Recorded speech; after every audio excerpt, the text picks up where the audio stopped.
25 ವರ್ಷಗಳ ನಂತರ ತಮ್ಮ ನೆಚ್ಚಿನ ಗುರುಗಳಿಗೆ ಪಾದಪೂಜೆ ಹಾಗೂ ಗುರುವಂದನೆ ಸಲ್ಲಿಸಿದ ಹಳೆಯ ವಿದ್ಯಾರ್ಥಿಗಳು. ಬೆಂಗಳೂರು ಗ್ರಾಮಾಂತರ ಜಿಲ್ಲೆಯ ದೊಡ್ಡಬಳ್ಳಾಪುರ ತಾಲೂಕು ತೂಬಗೆರೆ ಸರ್ಕಾರಿ ಪ್ರೌಢಶಾಲೆಯಲ್ಲಿ 2001 ಮತ್ತು 2ನೇ ಸಾಲಿನ ಹಳೆಯ ವಿದ್ಯಾರ್ಥಿಗಳಿಂದ ತಮ್ಮ ನೆಚ್ಚಿನ ಶಿಕ್ಷಕರಿಗೆ ಪಾದಪೂಜೆ ಮತ್ತು ಸರ್ಕಾರಿ ಶಾಲೆಗೆ ಶಾಲಾ ಪರಿಕರಗಳ ವಿತರಣೆ ಹಾಗೂ ಗುರುವಂದನಾ ಕಾರ್ಯಕ್ರಮವನ್ನು ಹಮ್ಮಿಕೊಂಡಿದ್ದು, ಸುಮಾರು 100ಕ್ಕೂ ಹೆಚ್ಚು ವಿದ್ಯಾರ್ಥಿಗಳು ಭಾಗವಹಿಸಿ ತಮ್ಮ ನೆಚ್ಚಿನ ಶಿಕ್ಷಕರಿಗೆ ಪಾದಪೂಜೆ ಮಾಡಿ ಗೌರವ ನಮನ ಸಲ್ಲಿಸಿ ಗುರುಗಳ ಆಶೀರ್ವಾದ ಪಡೆದರು.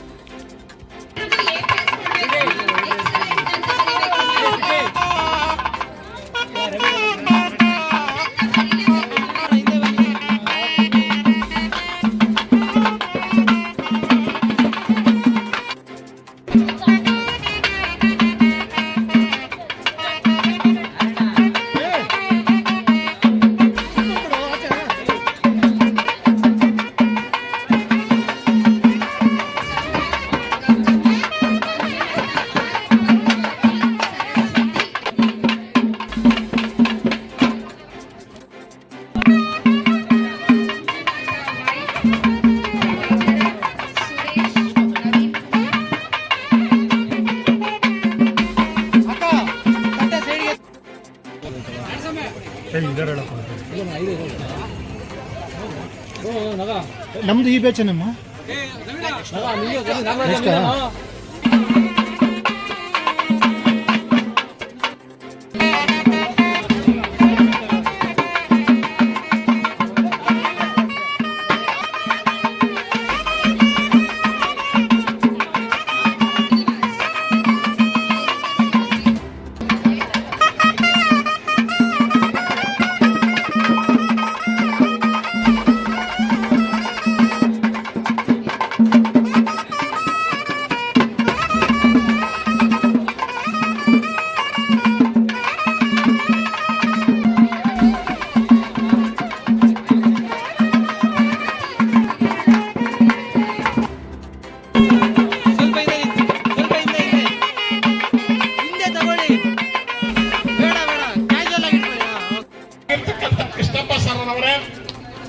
ಕನ್ನಡ ಶಿಕ್ಷಕಿಯಾಗಿ ವರ್ಕ್ ಮಾಡ್ತಾ ಇದ್ದೀನಿ.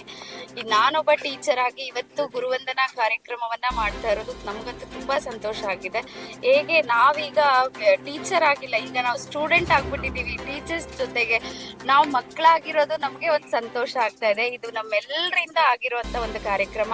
ಇವತ್ತು ನಮ್ಮ ಟೀಚರ್ಸ್ ಅನ್ನ ನೋಡುವಂತ ಭಾಗ್ಯ, ಅವ್ರ ಜೊತೆ ಮಾತುಕತೆ ಕಳೆಯುವಂಥದ್ದು, ಜೊತೆಗೆ ನಮ್ದೊಂದು ಸ್ನೇಹ ಸಮ್ಮಿಲನ 25 ವರ್ಷ ಆದ್ಮೇಲೆ ನಾವು ಮತ್ತೆ ಸ್ನೇಹ ಸಮ್ಮಿಲನ ಆಗ್ತಾ ಇದೆ. ಅದು ಒಂದು ತುಂಬಾ ಸಂತೋಷ ಕೊಟ್ಟಿದೆ ನಮ್ಗೆ. ಇವತ್ತಿನ ದಿನ ನಾವು ನಿಜವಾಗ್ಲೂ ಮರೆಯೋದಕ್ಕೆ ಚಾನ್ಸೇ ಇಲ್ಲ. ಅದೇ ರೀತಿ ಪ್ರತಿಯೊಬ್ರು ಅವರ ಗುರುಗಳಿಗೆ ವಂದನೆಯನ್ನ ಸಲ್ಲಿಸಬೇಕು ಅವರ ಒಂದು ರೀತಿಯಲ್ಲಿ. ಧನ್ಯವಾದಗಳು. ಅದನ್ನೇ ಮುಂದೆನೂ ಕೂಡ ಆ ಗುರುಗಳ ದಾರಿಯಲ್ಲಿ ಗುರುಗಳು ನಮ್ಗೆ ಹೇಳ್ಕೊಟ್ಟಿರೋದನ್ನ ನಾವು ಕಲ್ತ್ಕೊಂಡು ಹೋಗೋದು ನಮ್ ಕರ್ತವ್ಯ. ಅವಾಗ ನಾವ್ ಹೇಗೆ ಗುರುಗಳು ಹೇಳ್ಕೊಟ್ಟಿರೋದನ್ನ ಕಲ್ತ್ಕೊಂಡು ಈಗ ನಾವು ಒಂದು ಒಳ್ಳೆ ಉನ್ನತ ಸ್ಥಾನದಲ್ಲಿದ್ದೀವಿ. ಅದೇ ರೀತಿ ಗುರುಗಳ ಮಾತಿಗೆ ಬೆಲೆ ಕೊಟ್ಟು ಗೌರವ ಕೊಟ್ಟು ಅದನ್ನ ಕಲೀರಿ. ಯಾವುದೇ ರೀತಿಯ ನಿರ್ಲಕ್ಷ್ಯ ಬೇಡ. ಗುರುಗಳ ಮಾತನ್ನ ಆಲಿಸ್ಬೇಕು, ಕೇಳಿಸ್ಕೋಬೇಕು, ಅದನ್ನ ಮುಂದುವರಿಸ್ಕೋಬೇಕು. ಲಕ್ಷ್ಮೀಬಾಯಿ. ಎಲ್ಲರಿಗೂ ನಮಸ್ಕಾರ. 2001, 2ನೇ ಸಾಲಿನ ವಿದ್ಯಾರ್ಥಿಗಳು, ಸುಮಾರು 136 ವಿದ್ಯಾರ್ಥಿಗಳು ಆ ವರ್ಷದಲ್ಲಿ ಕಲಿತಾ ಇದ್ರು. ಇದು ಒಂದು ಅಪೂರ್ವ ಆಗಿರ್ತಕ್ಕಂಥ ಕ್ಷಣ. ಕಾರಣ ಇಷ್ಟೇ, ಸುಮಾರು 25 ವರ್ಷಗಳ ನಂತರ ಈ ಒಂದು ಗುರುವಂದನಾ ಕಾರ್ಯಕ್ರಮದ ನಿಮಿತ್ತ ನಮ್ಮ ಎಲ್ಲ ಶಿಕ್ಷಕರನ್ನ ಕರೆಸಿ ಈ ಒಂದು ಕಾರ್ಯಕ್ರಮವನ್ನು ಸುಂದರವಾಗಿ ಆಯೋಜನೆ ಮಾಡಿ ನಮ್ಮೆಲ್ಲರನ್ನೂ ಕೂಡ 25 ವರ್ಷಕ್ಕೆ ಹಿಂದಕ್ಕೆ ಕರ್ಕೊಂಡೋದಂತಹ ಈ ಒಂದು ವಿದ್ಯಾರ್ಥಿ ಮಿತ್ರರಿಗೆ ತುಂಬು ಹೃದಯದ ಧನ್ಯವಾದಗಳನ್ನು ಹೇಳ್ತೇನೆ.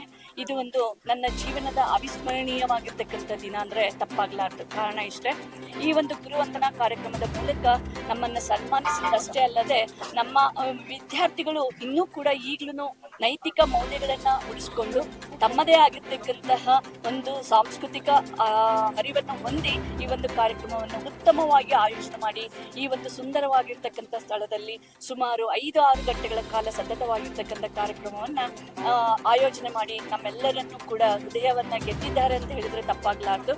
ಈ ಒಂದು ಸುಂದರ ಕ್ಷಣಕ್ಕಾಗಿ ನಿಮ್ಮೆಲ್ಲರಿಗನ್ನ ವಂದಿಸಿ ನನ್ನ ಈ ಒಂದು ದಿನವನ್ನ ಅವಿಸ್ಮರಣೀಯವಾಗಿ ಮಾಡಿದ್ದಕ್ಕೆ ಹಾಗೂ ಮಹಿಳಾ ದಿನಾಚರಣೆಯಂದೇ ಈ ಒಂದು ಕಾರ್ಯಕ್ರಮವನ್ನು ಆಯೋಜನೆ ಮಾಡಿದ್ದು ನಮ್ಮೆಲ್ಲ ಮಹಿಳೆಯರಿಗೂ ಕೂಡ ಸೊ ಒಂದು ಮರೆಯಲಾರದ ದಿನ ಆಗುತ್ತೆ.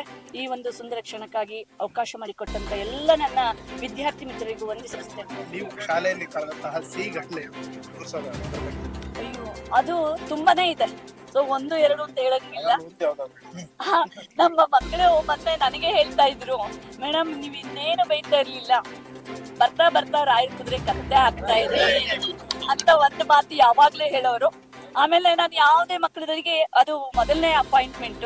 ನಮ್ಮ ಮಕ್ಕಳು ಬರೆಯೋದನ್ನ ಅಷ್ಟು ಮಕ್ಕಳನ್ನ ನೋಡಿದ್ರು ಟೆಸ್ಟ್ ಮಾಡಿದ್ರೆ ನನಗೆ ಇನ್ನೊಂದು ಟೆಸ್ಟ್ ಬರೋರ್ಗು ವ್ಯಾಲ್ಯೂಯೇಷನ್ ಇರೋದು. 960 ಮಕ್ಕಳಿದ್ರು. ಸೊ ಒಂದು ಟೆಸ್ಟ್ ಆದ್ರೂ ತಿಂಗಳ ಮಂತ್ಲಿ ಪರೀಕ್ಷೆ ಅಂತ ಮಾಡ್ತಾ ಇದ್ವಿ. ಆ ಪರೀಕ್ಷೆನಲ್ಲಿ ಆ ಮಕ್ಕಳು ವ್ಯಾಲ್ಯೂಯೇಷನ್ ಮಾಡಿದ್ರೆ ನಂಗೆ ಖುಷಿ.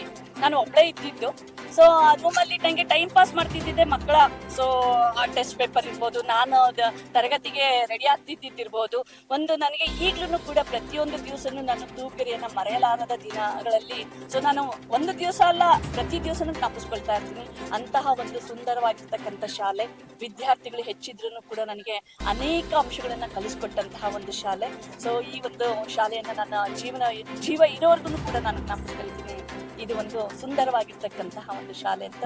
ಈ ಒಂದು ವಿದ್ಯಾರ್ಥಿಗಳು ಕೂಡ ಇಂತಹ ವಿದ್ಯಾರ್ಥಿಗಳನ್ನ ಪಡೆದಿರೋದೇ ನನ್ನ ಸುಕೃತ ಸೌಭಾಗ್ಯ ಅಂತ ಅನ್ಕೊಳ್ತೀನಿ. ನೀವೊಬ್ಬರು ವಿಜ್ಞಾನ ಶಿಕ್ಷಕಿಯಾಗಿ ವಿಜ್ಞಾನದ ಬಗ್ಗೆ ಮುಂದಿನ ಪೀಳಿಗೆ ಪರಿಸರದೆಡೆಗೆ ಯಾವ ರೀತಿ ಒದಕೊಂಡು ಹೋಗ್ಬೇಕು? ನಾನು ಇವತ್ತು ಪ್ರತಿ ದಿವಸನೂ ಕೂಡ ನಾನು ಇತ್ತೀಚಿನ ದಿನಗಳಲ್ಲಿ ಎಲ್ಲೆಲ್ಲೊಂದು ಪ್ಲಾಸ್ಟಿಕ್ ಅನ್ನತಕ್ಕಂಥ ಮಹಾಮಾರಿ ಹೆಚ್ಚಾಗಿದೆ.